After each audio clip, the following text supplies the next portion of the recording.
चलो सभी को जय मसीह की। और मैं शेयर कर रही हूँ दूसरा तिमुथियुस उसका दूसरा अध्याय 15 पद कहता है कि सत्य के वचन को हमें ठीक रीति से काम में लाना है।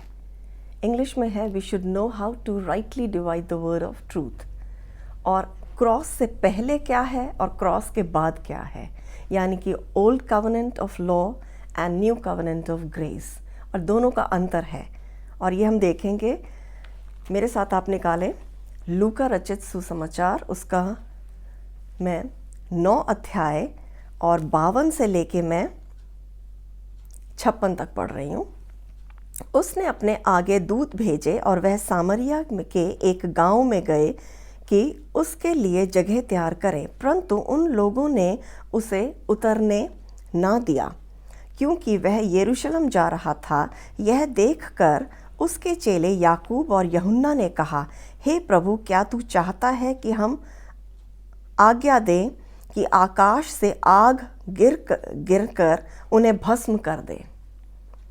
और यहाँ पर सामरिया के लोगों ने यीशु मसीह को आने से रोका, और यह बात याकूब और यूहन्ना को कतई अच्छी नहीं लगी, बिल्कुल भी अच्छे नहीं लगी।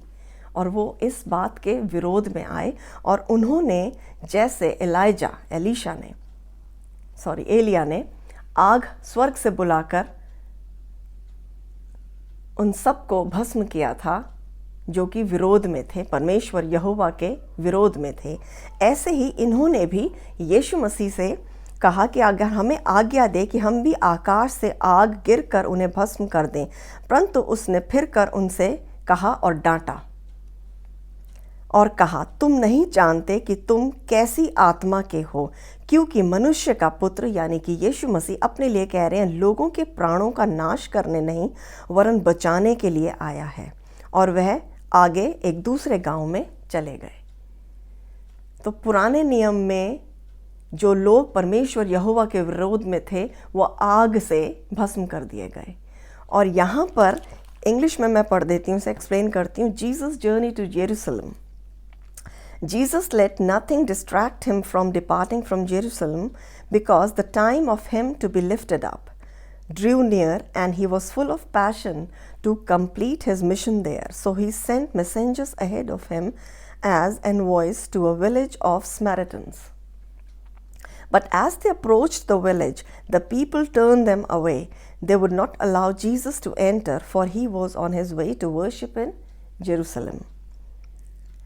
When Jesus and his disciples, they were passing, Jacob and John realized what was happening. They returned to Jesus and said, Lord, if you wanted to, you could command fire to fall down from heaven just as Elijah did and destroyed all these wicked people.